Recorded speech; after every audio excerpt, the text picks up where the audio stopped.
I was always laughing a lot at someone who says he's afraid of the darkness.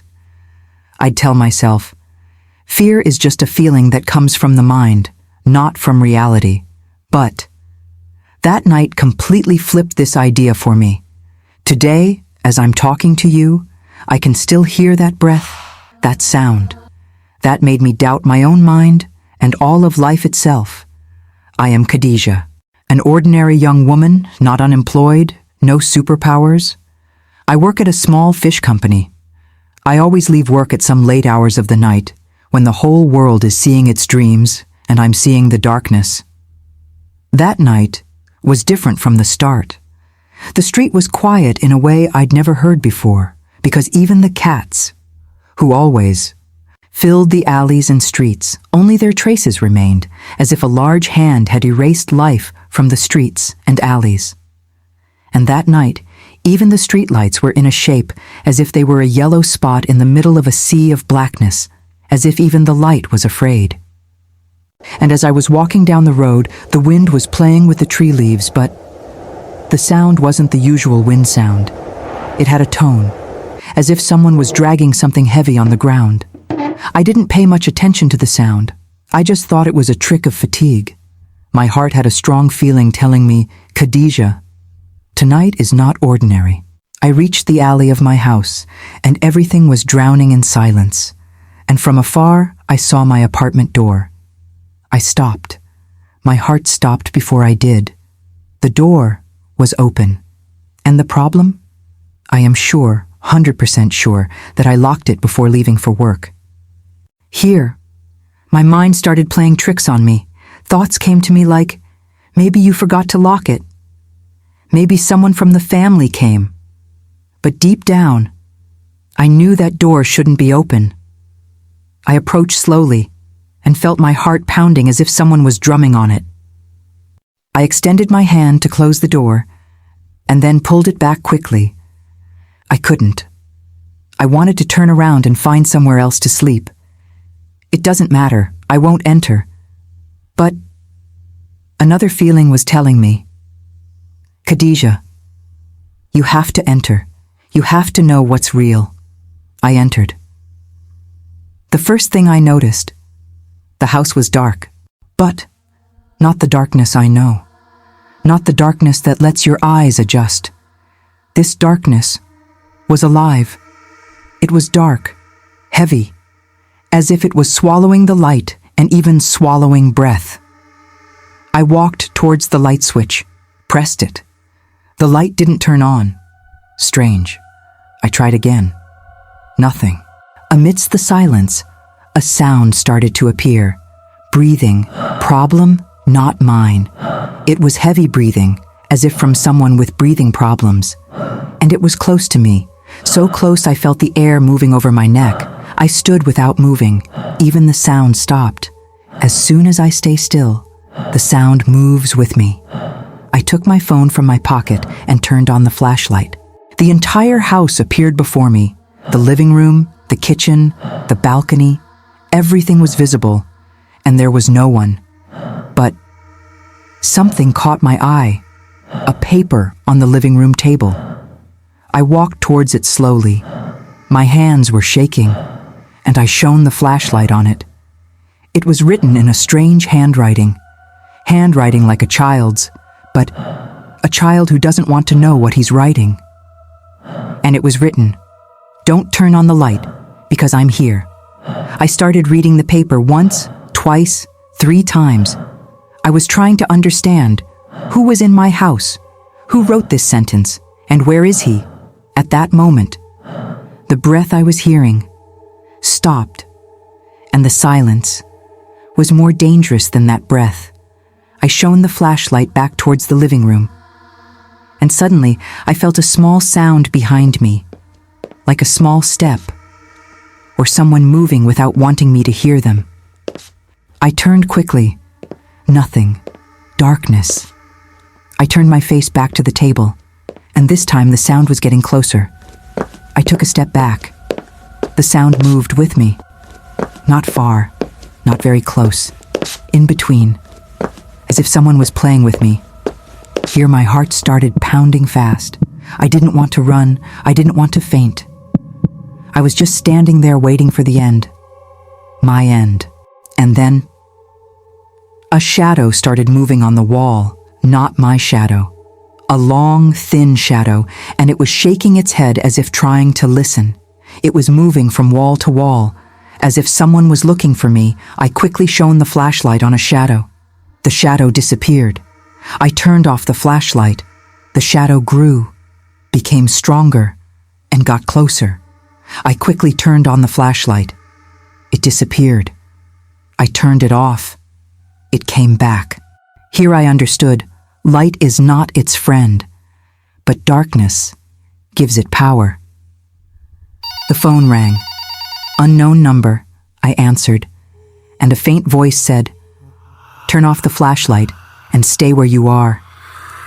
I asked, trembling, "Who are you? What do you want from me?" He answered, "I was here, before you."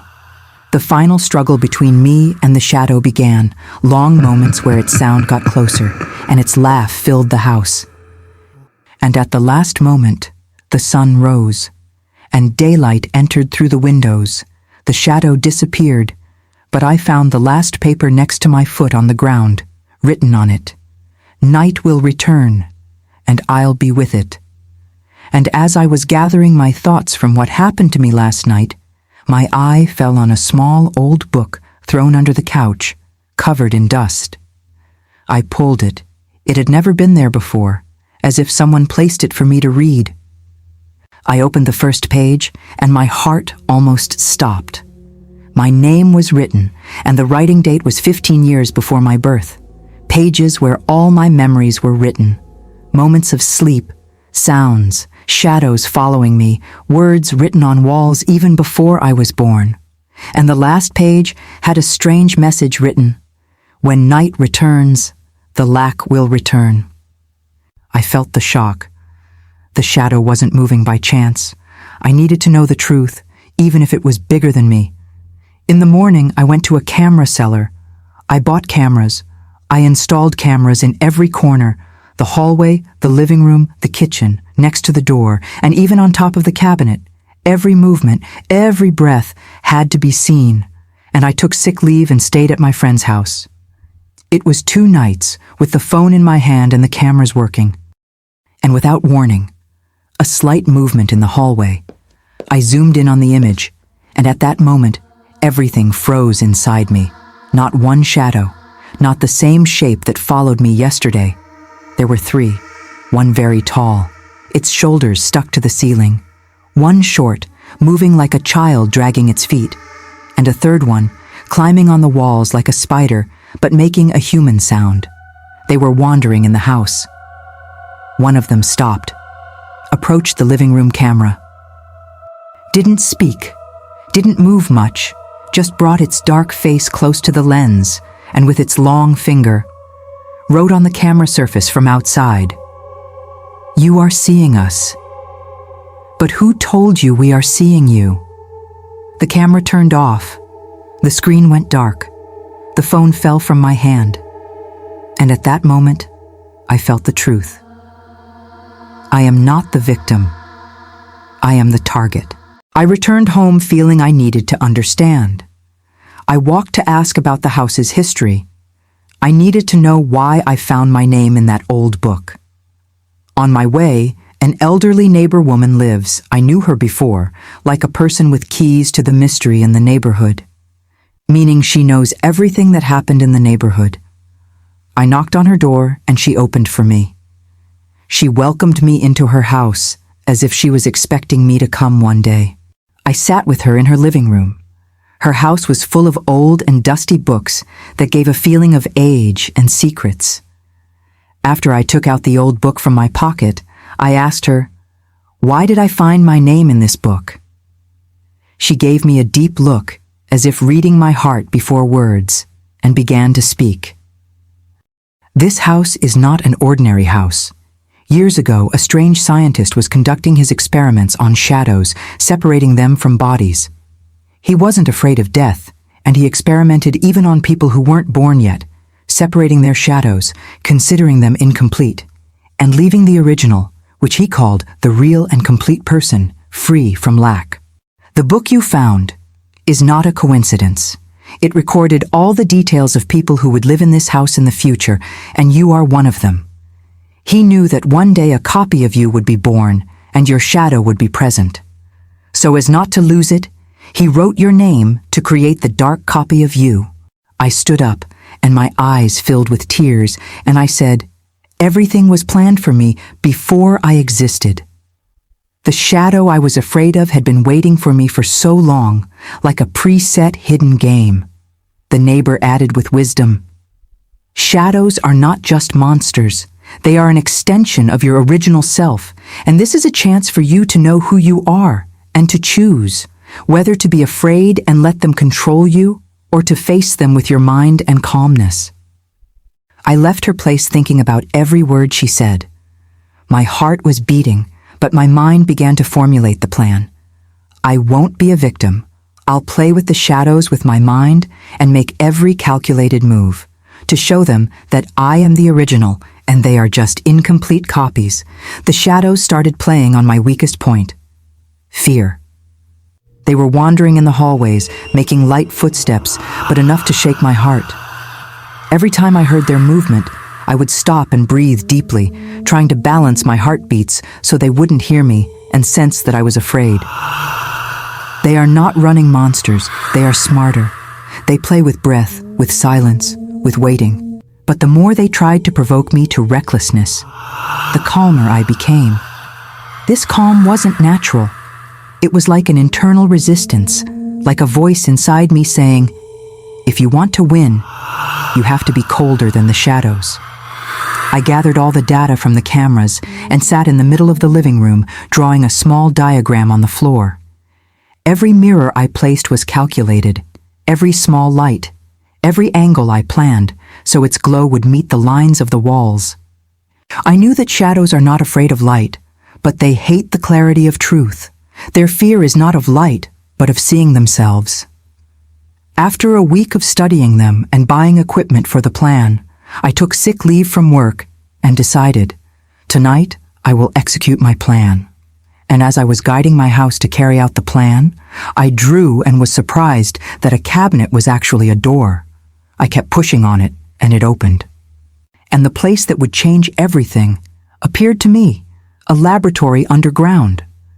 I realized the scientist conducted his experiments here.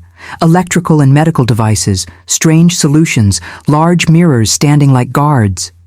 But what froze me wasn't the mirrors. It was what was standing among them. A copy of me. A complete copy, but dark. Standing without fear, without movement. I couldn't move for the first minute. I saw its eyes. They were exactly my eyes, the same look, but without a soul. I felt my throat closing and my blood cooling. But suddenly, that dark copy moved its hand slowly. It was threatening me, telling me without sound, either me or you. I understood here that the shadows didn't want to kill me. They wanted to erase the original and let this copy live without a body, without humanity, without consciousness, and remain just a dark copy of me.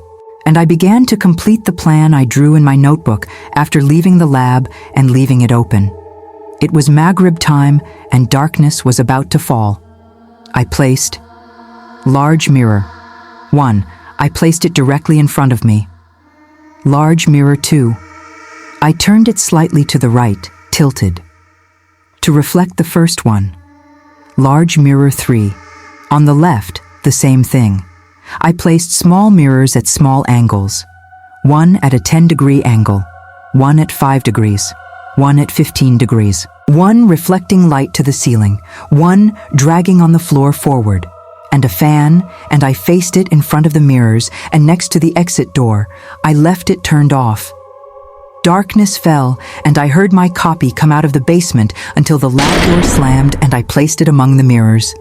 A recording of my voice. Because I knew after studying them that they can't distinguish between my original voice and the recorded voice. I stood in front of the first mirror. Several reflections of my image came out. The dark copy stood among the mirrors when it heard my voice, and the three shadows came and stood near it, hearing the sound, like a court surrounding the original with copies. I used my phone's flashlight, moving it slowly in. The first mirror in front of me, the light hit it and reflected on the second, the third. The shadows got confused and no longer knew who was the original and who was the reflection. Every shadow saw the reflection of the other. And this made the shadows get confused, as they didn't know if what was in front of them was the original or a copy, or a shadow from the shadows. I used light to even show them their broken image, and chaos began. The tall one made a wrong move, the short one appeared in the mirrors in front of him, the third began to flip in the middle of the lights, trying to escape from itself, and the dark copy just stood watching the chaos, but its eyes changed. No longer held certainty. Fear appeared in it, for the first time.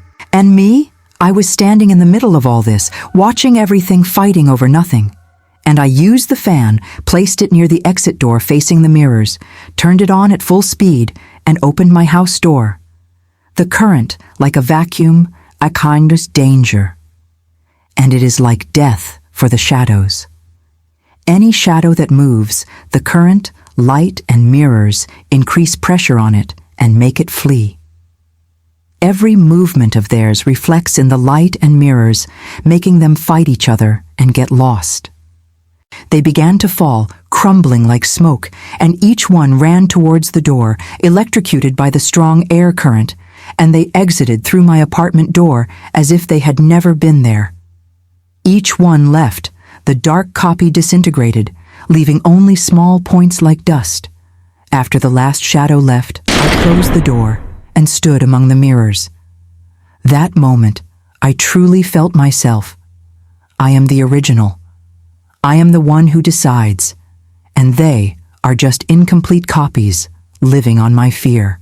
I was standing in the middle of the house, my breathing heavy. Now only silence remained. Silence like that which comes from the bottom of a well, containing neither life nor death. Clear. Everything is over. I took a step forward to tidy up the mirrors, but the music of silence changed. It was as if someone was moving behind me, a deep sound, like the cracking of bones coming together. I stopped without moving, turned slowly, and saw myself in the large mirror in front of me. It was showing my entire house, and it was supposed to show one thing, me. But there were two, the real me, standing and breathing with difficulty, and next to me, someone else was standing. Same height, same posture, same features, but not me.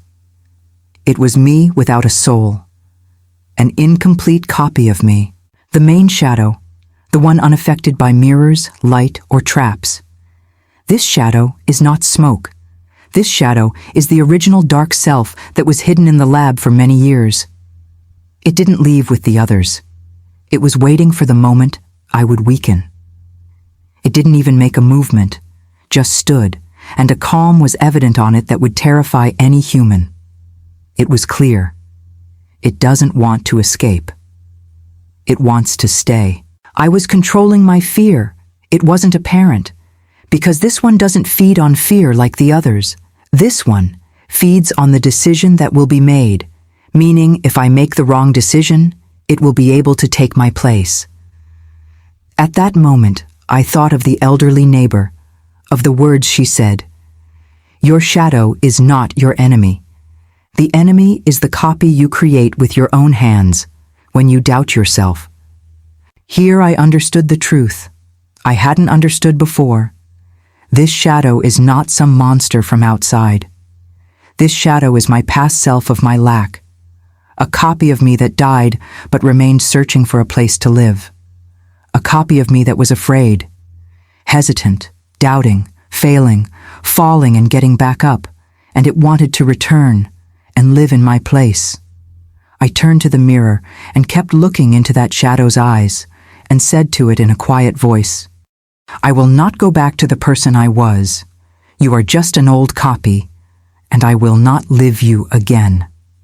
Something happened. The shadow began to disintegrate, began to break, like a picture fading on an old TV. Its features melted, and it began to disappear bit by bit. Why? Because this type of shadow lives only in one condition, when you are weak or living only in your past. But when you admit that the past is dead, and that you won't give it a chance to return, it begins to disappear. And after a few short seconds, it dissolved, as if it never was. My house became quiet this time, not a terrifying silence. A silence of relief. The mirrors remained in their places, but no strange reflection remained in them, no movement behind me. Just me alone. And I felt myself as if I had emerged from an old grave, a grave of a weak copy of me. I breathed deeply. And for the first time since the story began, I felt the house was my house. Morning came. I went out to buy bread. The weather was normal. The sun was out, people coming and going. But a tall man passed by me. I saw behind him, like thin smoke, moving behind him, and he didn't feel it. I stopped without feeling. My legs stuck to their spot. I told myself, maybe my eyes are lost from last night's darkness. I rubbed my eyes, but when I looked again, the smoke was still there and expanding and dragging itself as if it were a weak thing tied to it. Fear gripped me, but I couldn't take my eyes off it. The shadows of people, not like the ones from my house. I began to notice. Any person I see has a faint, dark copy of them. This shadow I see is not the sun's shadow. No, it's another thing reflecting people's personalities. One whose shadow is calm, sitting behind him. One whose shadow is wandering and moving a lot. One whose shadow is standing with its hand on its chest, as if hiding a secret. But the shadows of the house I was facing were separate, independent, and hateful. These new shadows I see now were connected to their owners, not creatures separate from them. And I began to understand. I have changed. In the afternoon, I went to the elderly neighbor to thank her. I knocked on the door. She came out to me. I said to her, terrified, "Auntie, I've started seeing people's shadows, like their shape, but darkened." She wasn't surprised. Not only was she not surprised, she smiled. She said to me, "This is something I was afraid would come one day and open. But since you fought the shadows of your house and didn't run away, your eye has opened to another world." I said to her, "What do you mean?" And I was shocked that she knew I defeated the shadows of my house without me telling her anything. She said, "Every person has a shadow, but few see the true original of theirs." I asked her, with my legs shaking, "Why me exactly? Why did the shadows want me, and why did the scientist write my name?" She held my hand, and in a weak voice said, "Because the scientist was your grandfather, the one who imprisoned the shadows in the first place, and he gave you this responsibility to free these shadows. When I managed to get the shadows out of my house, I was happy. But the truth was harsh. I am the granddaughter of the scientist who imprisoned the shadows for the first time," I added, asking the old woman, "How did you know all these secrets completely? And why was my shadow in the lab and not connected to me like the people I see now? And why was it separated from me?" The old woman sighed and said the sentence that broke my knees. "Because I was in that laboratory." My heart dropped to my feet. "What?" And in a voice mixed with fear and guilt, she said, The last witness to your grandfather's work. I was working in the laboratory where he conducted the first experiment, and I saw the catastrophe that happened when the 3 shadows escaped." She continued, and her eyes began to glisten with very old tears. She approached me and said in a whisper that shocked my blood, "Your grandfather took you from your mother and separated your shadow from your body." I said to her, terrified, "What are you saying?" "I never entered any laboratory." In a broken but sincere voice, "You were an infant, And they brought you on the night of the experiment to see if shadows could be separated from a child still pure. They separated the shadow from you so it wouldn't affect you before you reached sufficient strength and maturity. The shadow needed time to learn, and you needed to grow up without its direct influence. And we did all this so that you could fight the shadows that escaped without lack until we made sure you became complete and without lack. But we found that even though we separated your shadow from you, the lack remained, growing and strengthening. Even though separated from you, it strengthened with your fear when you are afraid, even from afar. It strengthened with your failures, with your hesitation. And now I know that the only person who can, because this lack is the person himself, as you did, you broke your lack, my breathing rose and fell. Why didn't you tell me anything from the beginning? The old woman wiped a tear and said, because if I told you, you would have run away, you would have been afraid, and your lack would have strengthened, and everything would have been lost, and you wouldn't have freed the shadows. Your name was an old plan by your grandfather to protect you and ensure you would be the only person with the strength and courage to control or resist the shadows. And I left her place shocked, but I found that the ability resulted from the battle with the shadows of the basement. To defeat them, I needed to know them, and that made a part of them stick to my soul and give me this ability. I can distinguish a troubled person just by looking at their shadow. I see shadows reacting before the real person moves. I can know a person hiding something without them speaking. The one with a good heart, their shadow is light and soft. The one who does evil, a thick and branching shadow sticks next to them like smoke. And the one who is lost and shocked, their shadow is fragmented, as if trying to hold itself together. But this ability wasn't all a blessing, because one day, in the middle of the alley, I saw the shadow of a man, resembling one of the shadows from the basement, as if those shadows I expelled that day hid in someone's shadow. At that moment I understood. The battle is not over yet. I am Khadija, and this is my story.